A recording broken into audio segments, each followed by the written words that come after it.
Hey friends, welcome back to my channel. आप सभी का मेरे चैनल पे स्वागत है, जहाँ पे हम अपकमिंग एग्जाम्स की बातें करते हैं और पढ़ते भी। हमारा स्ट्रैटेजी एक 21 डेज चैलेंज का चल रहा है। आई होप आप लोग बहुत अच्छा कर रहे होंगे, आप सबके मॉक में भी अच्छे नंबर आ रहे होंगे। आप सभी की एक रिक्वेस्ट थी कि दी एक बात बताइए, हमको पीआरटी के लिए बैच लेना चाहिए कि नहीं लेना चाहिए, और आपने पीआरटी का बैच लिया था कि नहीं लिया था। आपने आप बहुत दिन से पढ़ाई कर रही हो, तो आप लोगी कि नहीं लोगी। तो मैं आप सबसे कहना चाहती हूँ कि मैंने लिया था बहुत पहले, करीब 1 साल पहले पीआरटी का बैच लिया था। जब टीआरई 3 खत्म हुआ था उसी टाइम मैंने बैच लिया था। उससे क्या, उसमें मैंने ऑफिसर अकेडमी का बैच लिया था। उसमें आपका उसका मैं आपको रिव्यू देने वाली हूँ कि उस बैच में आके क्या था और वो हमारे लिए बेनिफिशियल होगा या नहीं होगा, और हमको ये बैच परचेस करना चाहिए नहीं करना चाहिए। इस थ्रू आपको भी कुछ हेल्प मिल जाएगा। तो आप सबको अच्छा लगे तो आप इस वीडियो में बने रहिएगा एट द एंड तक। तो अब मैं ये बहुत छोटी सी वीडियो होने वाली, क्योंकि आपका क्यू एंड क्वेश्चन है। तो आई होप आप लोग सब अच्छा कर रहे होंगे, और मेरी इस वीडियो को उन लोग के पास पहुंचाइएगा जो कंफ्यूज हैं कि मुझे पीआरटी का बैच लेना चाहिए कि नहीं लेना चाहिए।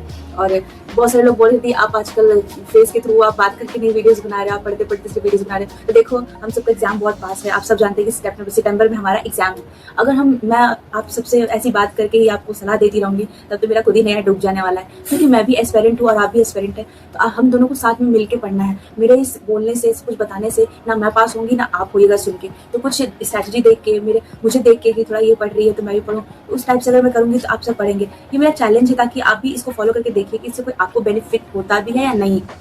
अगर नहीं होता है तो आप उसको आप बोल सकते हैं मुझे कि इससे कोई फायदा नहीं, तो आप मेरी वीडियो स्किप कर सकते हैं। वीडियो को देखिए, डेली देखिए, अब मेरी स्ट्रैटेजी फॉलो करिए कि आप अब फिर 28 डेज के बाद हम एक सेशन भी लेंगे, उसमें बात करेंगे हम लोग कि कैसा रहा 28 डेज चैलेंज का, आपको समझ में आया कि नहीं, आप कितना आपका स्तर आगे गया, ये सब के बारे में डिस्कस करेंगे हम लोग। लेकिन आप पहले चैलेंज तो लीजिए, क्योंकि विदाउट चैलेंज आप कुछ नहीं कर सकते, तो आपको चैलेंज तो लेना ही पड़ेगा। उसके बाद बात करते हैं कि हम पीआरटी के लिए बात करते हैं, पीआरटी का लेना चाहिए बैच लेना चाहिए, वो भी ऑफिसर अकेडमी का बैच लेना चाहिए कि नहीं लेना चाहिए। तो हाँ, मैं 1 साल पहले ऑफिसर अकेडमी से पढ़ रही थी। मैंने वहाँ पे अभी का तो मैं नहीं बता सकती कि अभी लेना चाहिए कि नहीं लेना चाहिए। उस टाइम का बोलती, अगर उस टाइम के टीचर अभी तक वहाँ पे यहाँ पे रहते तो मैं बोलती। अभी जितने भी है ऑफिसर अकेडमी के, वो सारे के सारे टीचर चेंज हो चुके हैं, जैसे कि आप सब देखे होंगे, सब चेंज हो चुके हैं। मेरे फेवरेट थे ज्योग्राफी के, उनका नाम याद नहीं आया। अब तो मैं 1 साल से उनका पढ़ना भी छोड़ चुकी हूँ मैं। तो उस टाइम पे जो टीचर थे वो बहुत अच्छा पढ़ाते थे मेरे हिसाब से, और वो लोग यूट्यूब पे भी बहुत बढ़िया पढ़ाते थे। अभी भी वो सर अंकेश सर हैं ज्योग्राफी के लिए, आप उनसे आप पढ़ सकते हैं ज्योग्राफी। अगर आप किसी को नहीं, अगर आपको ऑफिसर अकेडमी का चाहिए ही बैच, तो क्योंकि मैं नहीं कहूँगी अभी सजेस्ट करूँगी कि आप किसी का बैच लीजिए। अदरवाइज क्योंकि अभी हमारे पास उतना टाइम भी नहीं है, और कोई भी बैच में आपको कोई तीर नहीं मारना सिखाने वाला, कोई भी आपको तोप मारना सिखाने वाला नहीं है। और अगर आपको बैच लेना ही है तो आप लीजिए। अगर आपको कुछ नहीं आता है तो आप बैच लीजिए, क्योंकि उस पर आपको स्टार्टिंग से बताया जाएगा कैसे क्या करना है, कैसे नहीं करना है, कौन कौन से टॉपिक्स वो आपको बताया जाएगा। लेकिन अगर आपने पहले थोड़ा बहुत भी पढ़ रखा होगा उससे रिलेटेड, तो आपको लेने की जरूरत नहीं है पीआरटी के लिए बैच, क्योंकि पीआरटी के लिए जो हम जितना मैंने बताया आपको प्रीवियस वीडियो में उतना सफिशिएंट है। तो आप उस चीज़ को फॉलो करिए, आप इधर उधर बैच के चक्कर में मत रहिए। मैं तो कहती हूँ मेरे चक्कर में मत रहिए, आप खुद सोचिए, आपके पास दिमाग है कि लेना चाहिए कि नहीं लेना चाहिए। कोई भी टीचर 4 महीने में आपको बोल के पिला नहीं देगा। आप सेल्फ स्टडी जितना हो सके उतना अच्छा करिए, क्योंकि जितना भी लगभग कंटेंट है बुक है, उन सब में से ही वो लोग पढ़ाते हैं। वो लोग कोई आसमान से नहीं लाते हैं, जो हमारा सिलेबस है उसी के अकॉर्डिंग पढ़ाते हैं। तो आप उस पर फोकस करिए, ना कि बैच लेने पे। और हाँ, रही बात बैच लेने की, जिसको मैंने कहा कि जिसका वीक है सब कुछ और जो लगता है कि मुझे बैच की ज़रूरत है, वो आप बैच लीजिए। अगर आपको थोड़ा बहुत भी लगता है कि मुझे आता है, आपको 50% भी क्लियर है, तो आई डोंट रिकमेंड कि आप बैच लीजिए किसी का भी। और मैंने उस टाइम बैच लिया था, तो वहाँ के टीचर जो थे उस टाइम के बहुत अच्छे टीचर्स थे। अभी सबके सब इधर उधर हो गए, अभी का मुझे नहीं पता, लेकिन उस टाइम का मैं बता रही हूँ, उस टाइम टीचर्स थे अच्छे। लेकिन उनका कंटेंट पढ़ने के बाद मुझे ये लगा कि आप उस सब बुक में भी आपको मिल जाएगा। वो लोग भी वैसे ही पढ़ाते हैं जो आप किताबों में पढ़ते हैं। थोड़ा बहुत उसको इलेबोरेट करके आपको समझा के वीडियो के थ्रू आपको मे भी ज़्यादा समझ में आएगा, इसलिए आपको बैच लेना चाहिए। अगर आप एक ऑडियो विजुअल आपको ज़्यादा समझ में आता है तो आप बैच लीजिए।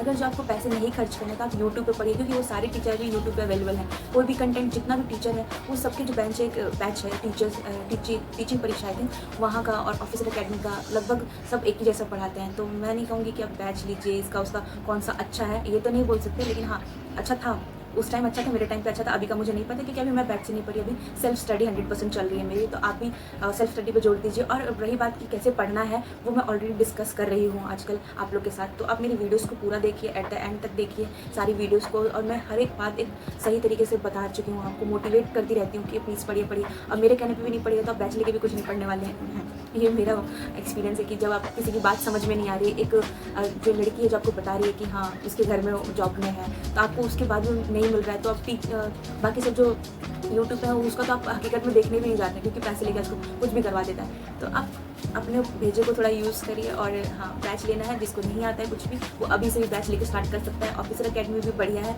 उस शशि शरण सर का हिस्ट्री मेरे को बहुत अच्छा लगता है, तो आप हिस्ट्री वहीं से करिए।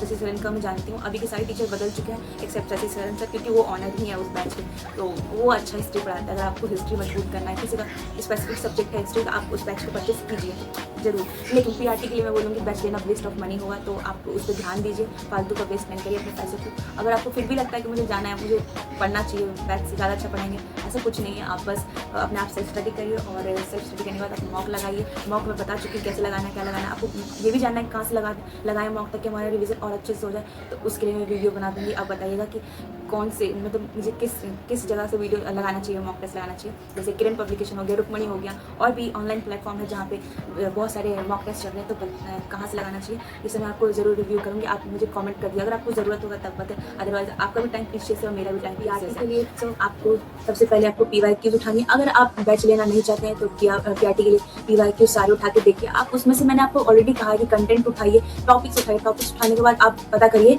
कि टॉपिक्स उठाने के बाद आपको ये समझ में आएगा कि कहाँ से पूछा गया, उस टॉपिक को उठा के दोबारा से पढ़िए, तो आपको बस बैच लेने की जरूरत है ही नहीं। PRT के लिए खास करके 6 to 8 वाले थोड़ा डरे रहते हैं क्योंकि मैथ्स अपने आप से नहीं हो पाएगा, तो मैथ्स के लिए आपको बैच लेना चाहिए। सिर्फ मैथ्स के लिए बैच लेना एक बेवकूफ़ी वाला काम होगा, तो आप अपने हिसाब से देखिए कि मुझे लेना चाहिए कि नहीं लेना चाहिए। 6 to 8 वालों की मैं बात कर रही हूँ, क्योंकि मेरे भैया जहाँ तक कि उन्होंने मुझे सजेस्ट किया कि PRT के लिए तो तुम जो भी हमारा PYQ तो उसको उठा उससे रिलेटेड 20-20 क्वेश्चन लगा लो या 200 क्वेश्चन लगा लो, तो तुमको समझ में आ जाएगा कि क्वेश्चन एग्जामिनर कहाँ से पूछने की कोशिश कर रहा है और क्या पूछने की कोशिश कर रहा है, किस पैटर्न पे पूछ रहा है। अब आगे आने वाले एग्जाम्स में कैसा पैटर्न रहेगा ये तो किसी को नहीं पता है, लेकिन इतना जरूर पता है कि उस पैटर्न पे कैसे पढ़ा जाए और कैसे सिलेक्शन लिया जाए। आप उतना तो कर सकते हैं जो प्रीवियसली चलता आ रहा है, उतना हम लोग कर सकते हैं। तो मैं कहूँगी कि आप PRT के लिए कोई बैच लेने की ज़रूरत नहीं है, कोई भी बैच लेने की ज़रूरत नहीं है। आप बस PYQs लगाइए, MCQs जितना हो सके उतना सॉल्व करिए, और NCERT को साथ में रखिए, प्लस घटना चक्र रखिए, प्लस लूसेंट रखिए। ये 3 बुक काफ़ी एग्जाम क्लियर करने के लिए अकॉर्डिंग टू मी। अगर इसके बाद भी आपको लगता है कि मुझे बैच लेना चाहिए, यू कैन गो, क्योंकि आपको ऐसा लगता है कि बुक से मुझे नहीं समझ में आ रहा है कि ये सही जो मैं पढ़ रही हूँ सही है कि नहीं है, तो आप मॉक लगा के देखिए, आपको पता चल जाएगा कि ये जो मैं पढ़ रही हूँ वो सही है कि नहीं है। अगर फालतू में आप उतना वेस्ट करेंगे तो कोई फायदा नहीं है। सो आई होप गाइज आपको समझ में आया होगा कि मैं क्या बोलना चाह रही हूँ। अगर आपको फिर भी समझ में नहीं आया है तो आप फिर से वीडियो को रिस्टार्ट करके देखिए मैं क्या कहना चाहती हूँ। अगर मेरे वर्ड्स क्लियर नहीं है या मैं कुछ बोलना जो आपको बताना चाहती हूँ वो क्लियर नहीं, मेरे को कमेंट करिएगा, ताकि मैं कहाँ आपको मेरी गलती लग रही है वो सब मुझे आप बताइए कमेंट करके की। और वैसे ये मैं आपको पहले ही बता चुकी हूँ कि मैं यूट्यूब पे नई हूँ, मुझे उतना कुछ आता नहीं है, मैं किसी के सामने उतना बोल भी नहीं पाती, पर जस्ट बिकॉज की बहुत सारी लड़कियाँ एक हाउस वाइफ है और वो पढ़ना चाहती है और बड़े बड़े प्लेटफॉर्म पे उनकी जो बातें होती है वो कर नहीं पाता है कोई, जस्ट बिकॉज ऑफ दिस मैं यहाँ पे आई हूँ ताकि मेरी जैसी जो लड़कियाँ हैं जिनके बच्चे हैं, जिनकी शादी हो चुकी है, वो सब कैसे मैनेज करे, उसके लिए मैं यहाँ पे platform. So that's it guys, this is for today and I hope you like my video. If you like my video do like and subscribe। हाँ also comment below अगर मेरी कोई गलती लगी हो या फिर कहीं से मैंने कुछ गलत बोला हो किसी के लिए तो उसके लिए सॉरी। और आपको अभी भी क्लियर नहीं हुआ है तो मुझे कमेंट करिएगा कि मुझे कहाँ पे सुधार करने की ज़रूरत है अपनी वाणी में, तो मैं ज़रूर उसको सुधार करूँगी। और यस आप प्लीज़ PRT के लिए तो बैच प्लीज़ मत लीजिए, वेस्ट ऑफ मनी है बिल्कुल भी, मैं 10 बार दोहरा रही हूँ इसको। तो don't buy batch PRT any of us, कोई सा भी बैच मत लीजिए, कोई सा भी नहीं, सिर्फ स्ट्रैटेजी फॉलो करिए। मैं तो कर चुकी हूँ, अब मेरा डे 5 का भी वीडियोज़ में डे 5 तक ऑलरेडी हमारा हो चुका है, तो प्लीज़ उसको फॉलो करिए। और अगर आपको फिर भी लगता है कि आप ही टॉपिक बता दीजिए, मुझे ही बताना है, तो वो भी बोलिए, मैं आपको टॉपिक वाइज बता दूंगी हर सब्जेक्ट का कि हिस्ट्री का कौन सा टॉपिक पढ़ना चाहिए पहले और कौन कौन सा इंपॉर्टेंट है, या फिर ज्योग्राफी का जितने सब्जेक्ट्स हैं उन सब का कौन कौन सा टॉपिक इंपॉर्टेंट है वो सब आप मैं ही बता दूँ आपको। इसके लिए कमेंट करिएगा ताकि मैं सेपरेटली वीडियो लाऊँ और सब मैं आपको बता दूँ कि हिस्ट्री, ज्योग्राफी या इकोनॉमिक्स, पॉलिटिक्स और इंग्लिश के तो इंग्लिश हिंदी तो हमको पढ़ना नहीं उतना, क्योंकि उसमें पासिंग मार्क्स से कोई भी 9 मार्क्स ले आएगा आराम से, 30 out of 9 लाना है आपको, तो उसके लिए तो आप खुद कहीं से भी देख लीजिएगा। वो स्पेशली मैं उसके लिए नहीं पढ़ रही हूँ, मैं उसके सेट के थ्रू ही देख लेती हूँ, तो आप भी उसी को देख लीजिएगा। PRT के लिए मैं बोल रही थी कि टॉपिक वाइज मैं आपको बता दूंगी कौन कौन से टॉपिक्स किस बुक से, जो भी किस सब्जेक्ट से ज़्यादा कौन कौन से टॉपिक आ रहे हैं, तो उसके लिए मैं सेपरेट वीडियो ले आऊँगी। मेरे वीडियोज़ में आपको पता चल जाएगा कौन कौन से टॉपिक्स ज़्यादा इंपॉर्टेंट है और कौन कौन से स्टार्ट करना चाहिए। तो I hope you like my video, if you like my video again subscribe and like. Thank you so much.